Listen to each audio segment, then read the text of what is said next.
200 meters of water resistance, 10 millimeter thickness. I feel like only Nomos can do that.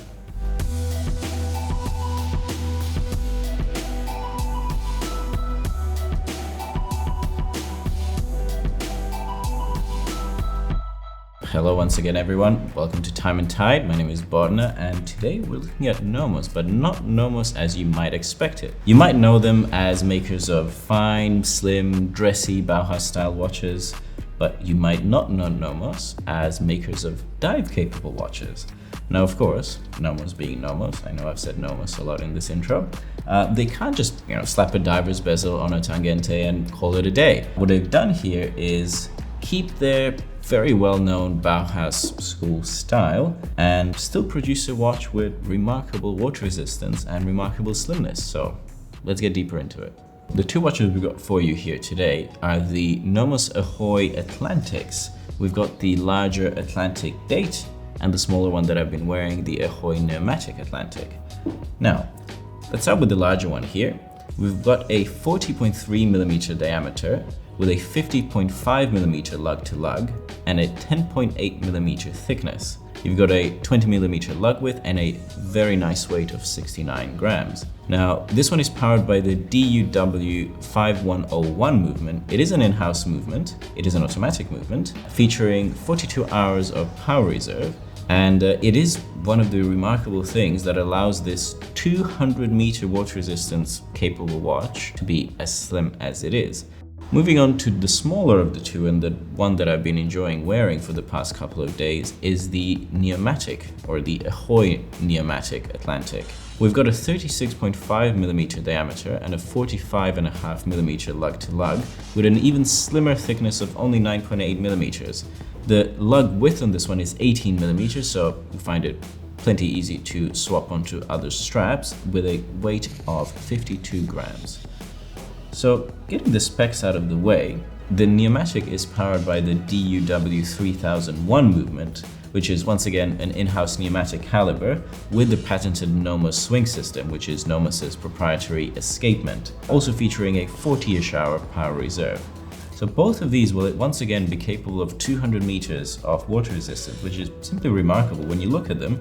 Apart from the crown guards, which are not a feature on any other Nomos watches, you'd think to yourself, well, it's just a classic Nomos. And I really think that that is what they wanted to go with here. They wanted it to feel like, the Nomos we all know and love. Slim, wear relatively large and flat because of the lugs and case shapes, but, really, really versatile with that distinct design.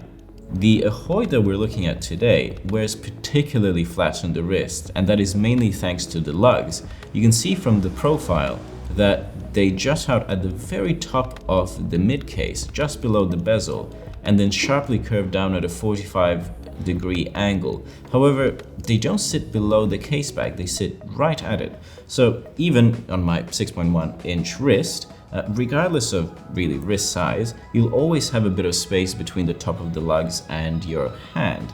Turning these over to have a look at these in-house movements, I'm always really fascinated by how well Nomos integrates the size of the movements. Often we see a really small movement in like a 44 millimeter watch, just looks totally out of place. Nomos does a brilliant job here. Both of these are really nicely decorated. You've got glasuta ribbing, some perlage as well, a glasuta 3/4 plate, and blued screws all around. Now, the Pneumatic in particular is adjusted to 6 positions as well, so it'll run very, very accurately. If we look at the larger of the two, the WW 5101 caliber, you also see some solarization on the ratchet wheel and the duplex wheel. Having these turned over also gives us a really good look at the straps, which are branded Nomos glasuta on the back, and it's sort of a two-piece NATO style. They are really, really flexible. I was surprised. They're not heavy watches per se, but they do wear quite top-heavy because the straps are not really that substantial. That's not to say they feel low quality, it's just that they are very, very flexible and light. Now, one slightly disappointing feature that I've quickly found out is that this watch doesn't have a quick set date, which really surprises me from Nomos, considering it is a new in-house caliber. As with most Nomos that we've come to know and love, these Ahoi are really specimens of great packaging and design. And while the profile does take a bit of time to get used to, I've still not quite had enough time to get used to the pneumatic here. It has certainly grown on me in the last couple of days. These are certainly not your run-of-the-mill club models, entry-level positioned Nomos watches. With these in-house calibers, the prices are certainly a lot higher, and while it's a bit more difficult to call these value propositions as you would a club campus, for example, that's not to say that these are bad value at all. To put that into context, the smaller pneumatic here is priced at $5,920 Australian, and the larger pneumatic datum is priced at $6,310. So we're definitely getting into that luxury price point category, and that sort of brings the question, who are these watches for? And the answer is actually quite simple. It's for someone who loves Nomos as a brand. They can be quite polarizing in their design, but who wants that added bit of ruggedness. It's a phenomenal everyday watch. I mean, there aren't many watches that will not look out of place under a dress shirt cuff and also look and perform great 100, 200 meters underwater. So while these are not among the more popular Nomos models, I certainly urge you to have a closer look if you're someone who wants a watch that is capable of diving, but if you don't want a large, bulky dive style watch.